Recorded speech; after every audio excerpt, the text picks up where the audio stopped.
Hello friends, welcome to today's video where I will be doing some daily cleaning tasks around the house as well as making pumpkin puree from scratch. And then I will be putting together this fall wall gallery for above my desk. I hope you enjoy this video and find some inspiration for your own home. Here I am starting the day off by feeding my sourdough starter. I like to do this first thing in the morning because if I don't, then oftentimes I'll forget. I use my sourdough starter pretty frequently, so I like to keep it out on the counter, and that does require daily feedings. Here I am just getting my sourdough ready for a pumpkin muffin recipe, which I plan to share in my next video. Here I'm just stirring my apple cider vinegar, which I am making from scratch from some apple peels. In my last video I had made some apple butter and this was the peels that were left over, so I'm testing out an apple cider vinegar recipe. One habit I have gotten into over the past few years is just making sure I take a little time each morning to make sure the main living area and my work area is straightened up just enough. There's nothing worse than working in a messy environment, at least for me. I find that when there's a lot of clutter and a lot of mess, it really impacts my mood and raises my stress level. So when I begin the day with just taking a few minutes to sweep up the house, wipe down the main surfaces, and make sure my kitchen is nice and clean, I feel so much better. Typically, this will all become a disaster again by the end of the day, but starting off the day just with everything in its place really does make such an impact. I don't know about at your house, but at my house, laundry is never quite done. It's really an ongoing chore here. I find I'm never fully caught up. But one thing that has really been helpful is to make sure that every night before bed, I throw a load into the wash, and then in the morning, throw that load right into the dryer and begin a new load right away. And then throughout the day, I can just keep them going. After I water my plants today, I want to take a ride over to our local farmer's market and pick out some nice pumpkins for the homemade pumpkin puree that I'll be making this afternoon. It means so much to me to be able to support our local farmers. We try to eat seasonally as often as possible. I find that foods that are in season, they're just tastier and more nutritious, fresher obviously. So while we grow some of our food, we can't grow all of it, and we supplement either at the farmer's market or even sometimes at the supermarket if we have to.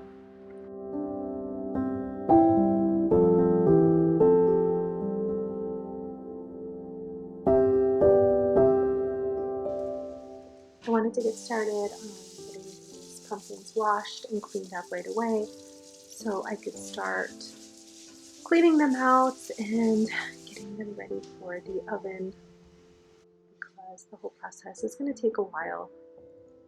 So here I'm just trying to remove the stems, which can be composted or thrown away, and then just slicing each pumpkin in half to get the inner seeds out before I can put them in and roast them.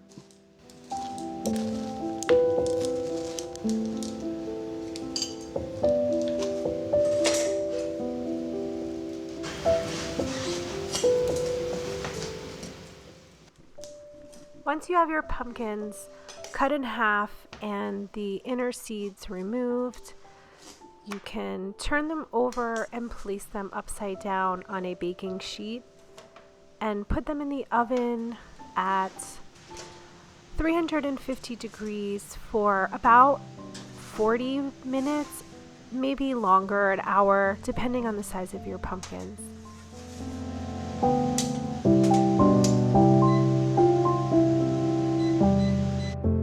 So while the pumpkins are roasting in the oven, I'm just going to take the time to get this dishwasher unloaded and all the dishes put away.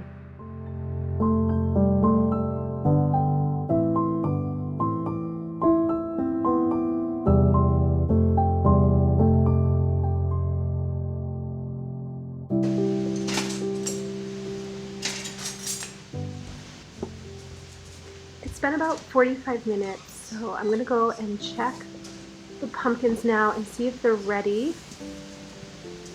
They look pretty good. Just going to end up testing them out with a spoon and see if they're soft. And then I'm going to go for a walk while these cool off.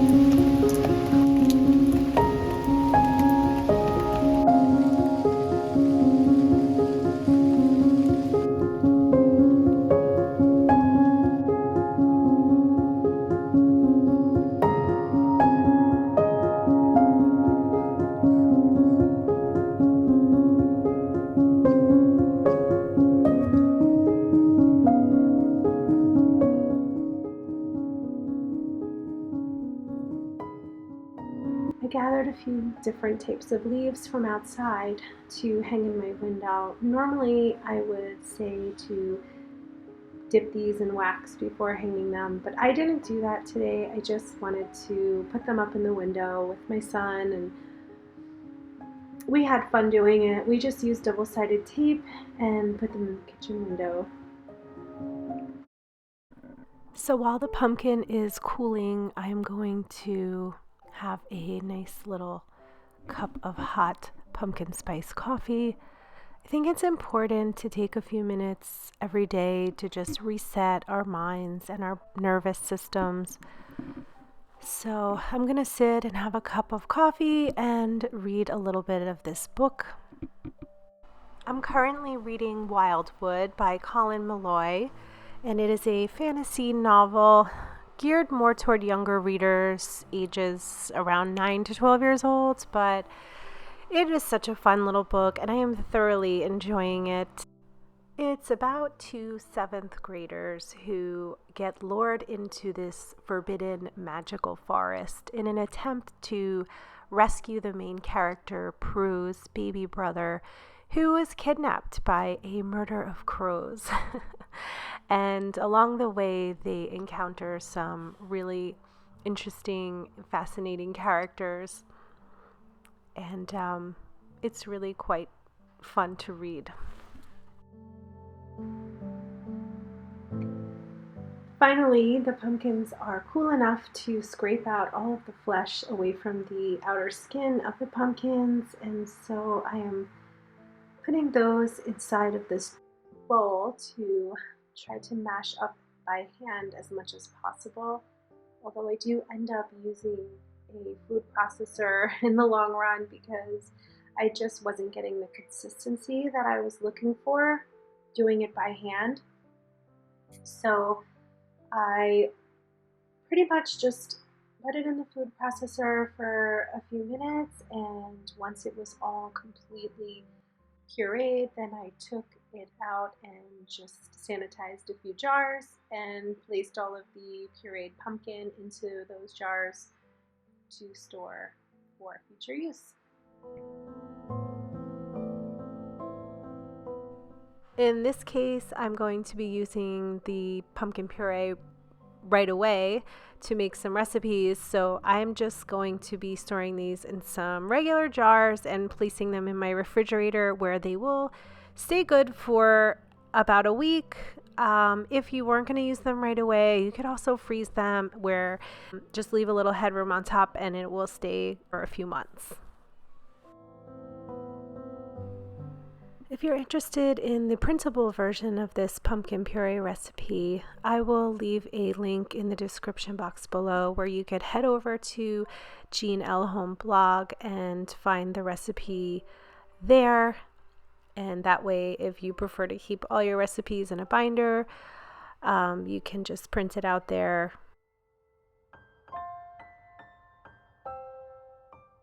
Here's my little desk area that I was talking about earlier in the intro.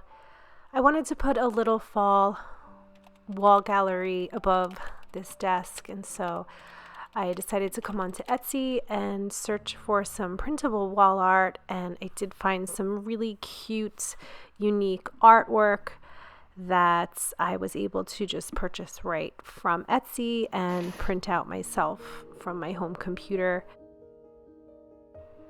I wanted to use this fairy frame as the center piece of the gallery wall, but I didn't know what to put in the center, and I found this linen that I think I'm going to place in the center.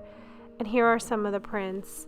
I have to cut them out still to put them in frames, but just to get an idea of the look I'm going for.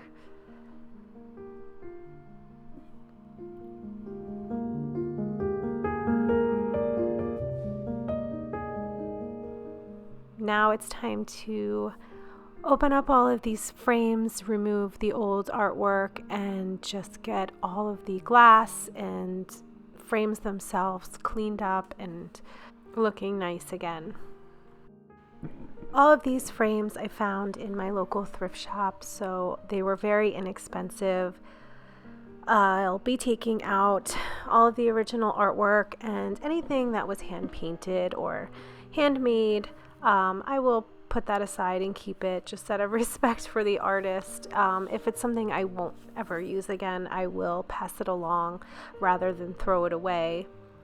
Here I am using a little rub and buff to sort of get all the frames within the same gold tone.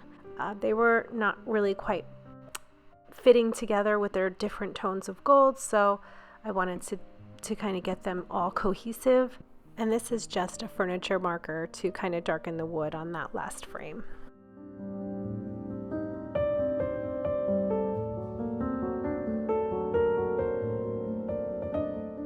Next, I'm just taking a piece of cardboard and tracing out the size of the frame for the backing.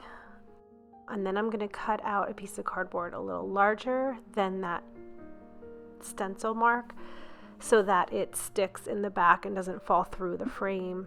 And I had this extra linen laying around from another project from my pantry, and I thought that it would be the perfect sort of filler until I figure out what I really want to do ultimately with the inside of this picture frame. So for now, I'm just gluing the linen around this piece of cardboard, gradually working my way around the perimeter, and then I will just fit the piece of cardboard behind the frame and secure it into place.